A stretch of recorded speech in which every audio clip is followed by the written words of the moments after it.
Well, I began producing and distributing records back in the early 90s and put out a lot of American music overseas, distributing them to other countries. And then around 2000, I went to work for Walden Media, helping to develop films like Chronicles and other films because of Winn-Dixie, Ray, Joshua, and others. And from there, produced the Passion of the Christ CD, Passion of the Christ Songs CD, and I've written a number of books, Faith, God, and Rock and Roll, and a few others. So that's what I've been up to. I loved music from the age of 5 and 6. I would, Andre Crouch was my favorite artist. I listened to everything I get my hands on from him. I'd memorize all the songs. And probably one of my earliest films that I just really loved was Chariots of Fire. Obviously it was influenced by a lot of the things that I was seeing and hearing and reading. And the irony, of course, is that then they complain that their views aren't reflected in Hollywood, as if somebody else is going to create their product for them or their, story. When I went to work for Walden, Chronicles was already being discussed. It was very early in the process. The rights were controlled by another company.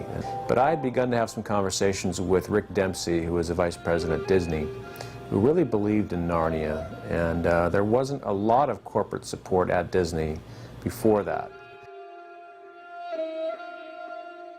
My vision was to have a CD that was just all over the map musically, to show that people from different genres are inspired by Christ's life. It was always important that the artist see the film, and we wanted them to make a great piece of art, write a great song after they had seen this work of art. And so lots and lots of artists who saw it were not able to be on the CD because we just had limited space. But from Trent Reznor of Nine Inch Nails to Scott Stapp to Lauryn Hill to just Rob Thomas of Matchbox 20, all kinds of artists. A strong Catholic presence in Hollywood with people like Barbara Nicolosi in Act One.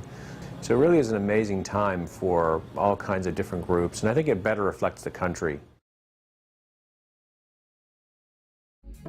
Well, I think it's a great time for people, all kinds of people, to get involved in Hollywood. And I think for too long, there hasn't been as much participation. Yeah, I see more and more involvement from different groups, and I think it's healthy that it reflects really the fabric of American life.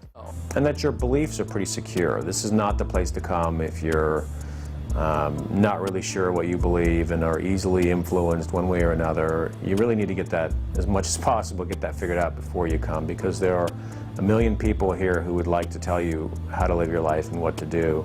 I think I've seen lots of people come and work in music or television, film, that didn't really have that compass secured, and not a very good result. Between drugs and, alcohol and all the various vices that can ensnare people, this is a really tough business.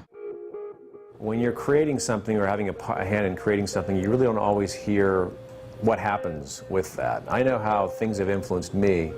I have records from 20, 30 years ago that have impacted my life tremendously, and the artist has no idea. I've never sat down and written a letter to him saying, "Thank you for writing song X, it helped me through a difficult time in my life." Or occasionally I'll hear a story about, I really love that CD or love that book or whatever, but you just sort of have to do it without thinking about that. There's a certain